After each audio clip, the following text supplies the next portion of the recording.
Eu acho triste porque o que tá apontando mais é uma autodestruição. E isso é triste pra caramba. Infelizmente. Embora eu acredite que essas pragas do apocalipse, elas são um fenômeno que vai acontecer mais à frente, porém gotas delas já podem estar chegando de alerta do que vai acontecer. Tem um assunto que não dá pra ficar sem falar, né? Apocalipse. Nossa, em 2 minutos aí? Apocalipse boom. O Sérgio, você já falou sobre como que seria o fim da humanidade, segundo a ciência? Cara, o fim da humanidade a gente não sabe, né? O da Terra, provavelmente daqui 5 bilhões de anos. E do universo a gente não tem ideia. O universo, ele tem 4... O pessoal não fala de fim do universo, fala de destino do universo. Uhum. É o Big Freeze, que é o grande congelamento, que é a morte térmica do universo. O universo está em expansão e à medida que ele está expandindo... Lembra que eu falei que ele começou denso e quente? Ele está esfriando, vai chegar uma hora que ele vai esfriar, congelar e acabou. Vai morrer. Big Freeze. Tem um que é o Big Rip, que é o grande arrebentamento. O universo vai expandindo, as coisas vão começar a se arrebentar, galáxia, planeta, até que o último átomo se arrebenta e acabou. Big Rip.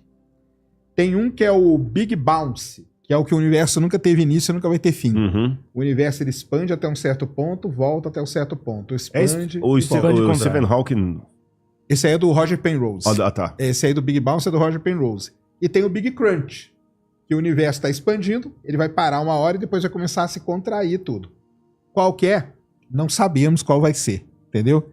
Mas o pessoal trabalha com essas 4 hipóteses. Não, mas assim, ó, e aquela questão que a gente falou, por exemplo, pode ser guerra, pode ser desastre natural. Mas isso aí, mas aí pela ciência é difícil. Aí pela ciência não dá, mas aí pela... Você tem uma estimativa de que o desastre natural, ou o recurso natural, o esgotamento dos recursos... Porque desastres naturais, cara, se a gente volta na história do planeta, a gente já teve 5 grandes extinções em massa. E todas elas foram por coisa natural. Ou foi grandes vulcanismos, ou grandes impactos. Impacto hoje de algo grande é mais complicado. Vulcanismo, a gente tem 2 grandes vulcões aí, super vulcões, Yellowstone e Campo Flegrei lá na Itália. Se eles entram em erupção, o negócio fica complicado. Mas a gente tem um problema que aí é mais moderno, né? Que não entrava antes, que a gente chama da autodestruição. O ser humano intervindo e... O ser humano se acabando com ele mesmo, entendeu? Então a gente tá aí. Vai ter guerra nuclear? Não vai, entendeu? A gente tá sempre nessa linha aí, até o Trump assumir, né? Até o Trump assumir, a gente tá nessa... Tem o quê? 10 dias pra definir isso aí, entendeu? Dá medo pra caramba, cara. Você não sabe o que acontece e pode ser um fim, pode ser ligado a isso. Um fim ligado à mudança climática, que nós estamos ferrando o planeta, tal, não sei o quê. Eu ainda tenho uma pequena, muito pequena esperança na humanidade. Tá. Que na hora que a água bater ali na bunda e não for muito tarde, aí todo mundo se une e vamos salvar, entendeu? Mas não sei se todo mundo tem tanta esperança assim e nem quem manda em tudo se um confia no outro, né? Mas a autodestruição, mas aí não acaba com o planeta, né? Acaba com a humanidade. É. E também não vai acabar com todo mundo, vai sobrar uma meia dúzia aí. Isso aí com certeza vai. Mas uma guerra nuclear... Uma guerra nuclear é muito perigosa, né? Só quem comprar o bunker. Só quem tiver seu bunker. Quem tiver bunker, aí vai. Aí nós vamos viver depois um mundo pós-apocalíptico. Como é que chama aquele das motocas? Ou Mad Max. Mad Max, né? Ou Mad Max, ou Day After. Aí mesmo tem uma série de filmes pós-apocalípticos. Fallout agora, né? Que tá famoso, né? Que é baseado no jogo lá, mas a série, né? Fallout, ela mostra um mundo pós-apocalíptico. É um negócio... Então assim, cara, como que vai ser? Doenças, você acha que não? Doença, cara? Cara, doença, eu acho que doença é mais difícil, entendeu? Embora possa ter outras pandemias aí, mas eu acho que nós estamos hoje num nível de desenvolvimento científico, e a Covid mostrou isso, entendeu? Da velocidade que foi da gente fazer vacina, foi muito rápido, cara. Foi muito rápido. Muito rápido. Entendeu?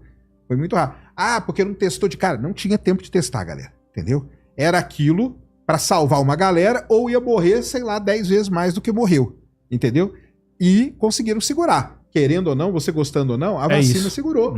E aí tem um desenvolvimento tecnológico, né? Então nós estamos hoje num nível que se surgir uma outra pandemia, vai ser problema, mas aí nós temos a tecnologia ao nosso favor, pelo menos nesse ponto hoje, né?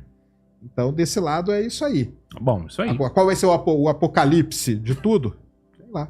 Eu acho triste porque o que tá apontando mais é uma autodestruição. E isso é triste pra caramba. Infelizmente. Isso é triste. Biblicamente, Deus fez um bom trabalho, porque o organismo humano está sobrevivendo até hoje. Então, biblicamente falando, até a questão das doenças aí, não estou tirando o valor da vacina, mas o próprio organismo vai começar a produzir anticorpos, você entendeu? Vai matar uma galera, mas alguém sobrevive. Então, quer dizer, tendo um criador como eu creio, ele fez um bom trabalho, porque o nosso corpo, não o nosso individual, mas o nosso coletivamente falando, ele tem um poder de resiliência tremendo, que você vê, ele falou das catástrofes que houve no mundo aí, e o ser humano está sobrevivendo a mudança de climas, e aí você tem o fenotipo, o genotipo, aí você vê como é que a coloração... Porque mesmo que você não acredite na Bíblia, nós todos somos descendentes de um mesmo casal lá atrás. Porque não são raças humanas, é uma raça humana. Então alguns já adquiriram uma pele mais morena, outros mais clara, um cabelo de um jeito, outros mais alto e tudo mais, para adaptar as diferentes regiões do mundo. A adaptação do ser humano, ela é incrível, incrível, que você tem o ser humano sobrevivendo em lugar com 40 graus abaixo de zero e também no Bereber com 50 graus acima. E tem ser humano lá, você tá entendendo? Então isso é incrível. Então nesse ponto a gente pode ser otimista. O organismo tá para sobreviver. O Apocalipse, ele é uma mescla de uma parte negativa, otimista, outra pessimista. A parte pessimista é que o Apocalipse não acredita no critério humano para resolver os problemas. O Apocalipse tem uma parte, o Apocalipse capítulo 10, que fala: e os homens não se arrependeram mesmo em faixa esses flagelos para darem glória a Deus. A tradução disso aí para mim cara, o quanto você confia na humanidade. Exatamente, o quanto você confia na humanidade. Em Apocalipse capítulo 11, verso 19, tem uma parte que chama atenção. Ela fala o seguinte: chegou, porém, o tempo da tua ira, e o tempo para julgarem os vivos e os mortos e dar o galardão aos teus servos, os profetas, e para destruíres os que destroem a terra. É interessante que essa frase escrita no ano 90 de nossa era não tem sentido nenhum. Até no grego está com o artigo regue, a terra. João deve ter escrito isso e eu penso, o que é destruir a terra? Não tinha como o homem destruir a terra. Sim. Você entendeu? Eles podiam destruir uma mata, destruir uma fortaleza, destruir a terra. E ele falou que chegaria o tempo de Deus destruir os que destroem a terra. E ali fala dos flagelos que iam acompanhar esse tempo. Então fala, por exemplo, do sol esquentando sobre os homens, das fontes d'água e mar se tornando como sangue de morto. Interessante que sangue de morto não é vermelho, é escuro, é fétido, é quase coagulado. Então, será que já não é um pouco da poluição que nós estamos vendo? Embora eu acredite que essas pragas do Apocalipse, elas são um fenômeno que vai acontecer mais à frente, porém gotas delas já podem estar chegando de alerta do que vai acontecer. Então, esse é o lado pessimista. O lado otimista é que Deus vai intervir na história antes que o ser humano aperte o gatilho contra a cabeça. E aí vem a volta de Jesus com poder e grande glória, onde ele vai restabelecer a ordem mundial, a paz, vai extirpar a morte, o sofrimento, a solidão. E é isso que aqueles que têm fé, pelo menos na versão bíblica, estão esperando. A segunda vinda de Cristo. Agora, enquanto ele não vem, isso aqui eu preciso fechar com isso, eu estou na esperança da vinda dele, eu quero a vinda dele, eu almejo a vida dele, é o que eu mais quero. Mas enquanto ele não vem, eu tenho uma obrigação bíblica de preservar a natureza. Tem uma palavra que hoje ela é feia, mas biblicamente já tem um significado bonito, que é mordomo. A mordomia cristã. A mordomia não é ficar deitado numa rede, tomando água de coco e todo mundo servindo. A mordomia é o sentido mordomo em inglês, aquele que cuida, que preserva com carinho tudo para o seu Senhor. Então nós temos a obrigação de cuidar como mordomos da natureza de Deus. Deus colocou Adão e Eva no Éden para eles cuidarem do jardim. Então a obrigação da humanidade é preservar o jardim. E na Bíblia, por isso que eu falo, Deus virá para destruir os que destroem a terra. Uhum. O crime ecológico na leitura bíblica é um tipo de pecado contra o Criador. Claro. Eu não preciso fazer nada contra o Sérgio. São meninas que você tem? Meninas, né? Meninos.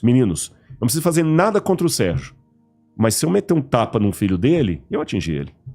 Você tá entendendo? Eu não preciso fazer nada contra o Sérgio, mas se eu pegar o carro dele e riscar de fora a fora, eu cometi um crime contra ele, eu danifiquei o patrimônio dele. Então, se Deus é o Criador, o que eu faço contra a criação de Deus é uma afronta a ele mesmo. Seja essa criação uma árvore, um animal ou um ser humano, a quem às vezes eu destruo só com as palavras.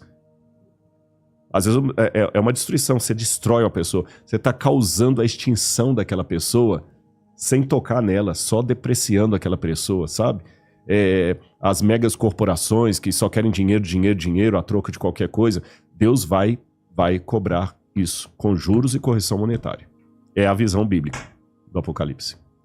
Você falou, tem a fase das pestes. Das pragas, Das exatamente. pragas, né? Que eu acho que elas são futuras, mas gotas delas já podem estar caindo hoje. As pragas são exatamente o quê?